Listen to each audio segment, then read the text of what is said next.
बरेच जण मला बोलत होते की तुझ्या सत्यनारायण पूजेची आणि लग्नाची साडी दाखव. तर हीच साडी आहे माझ्या सत्यनारायण पूजेची, ज्याचा ब्लाऊज पूर्णपणे डिझायनर आहे आणि रेड कलरची साडी आहे. खूप सुंदर वाटते. त्यानंतर माझं लग्नानंतर ओटी भरली होती, त्याची ही ग्रीन कलरची साडी आहे. आणि फायनली लग्नाची साडी जी मला खूप आवडते, कॉपर कलरची काठ आहे आणि ब्लाऊज पण खूप सुंदर स्टिच केलेला आहे.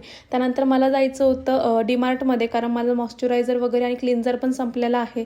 सो तेच आणायला, पण क्लिन्झरचं भेटलं नाही तिथे, पण मॉइश्चरायझर आणलं मी. आणि मेन म्हणजे तिथे बाय वन गेट वनची ऑफर होती. सो मला काही कंट्रोलच झालं नाही. आणि भांडे घासताना माझ्याकडनं यांचा काचेचा ग्लास फुटला होता दुधाचा. सो मग त्याचे थोडेसे बोलणे खाल्ले आणि मग त्यानंतर आम्ही गेलो आणायला. फायनली ग्लास वगैरे घेतला, रोलूसाठी कॅट फूड घेतलं आणि घरी आल्यावर पाहिलं तर पार्सल आलेलं होतं. आता ते काय आहे ते लवकरच कळेल तुम्हाला. त्यानंतर घरी आल्यावर स्वयंपाक केला, म्हणजेच आलू पराठा केला होता, कारण जास्त भूक नव्हती. त्यानंतर थोडंसं नेल आर्ट केलं, कारण खूप दिवस झाले होते नेल आर्ट केलं नव्हतं. आणि पूर्णपणे जी नेल पेंट होती ना, ती पण खूप खराब झाली होती, अर्धीच राहिली होती. ती व्हिडिओमध्ये पण छान नव्हतं दिसत, म्हणून असा होता माझा आजचा दिवस. Bye bye.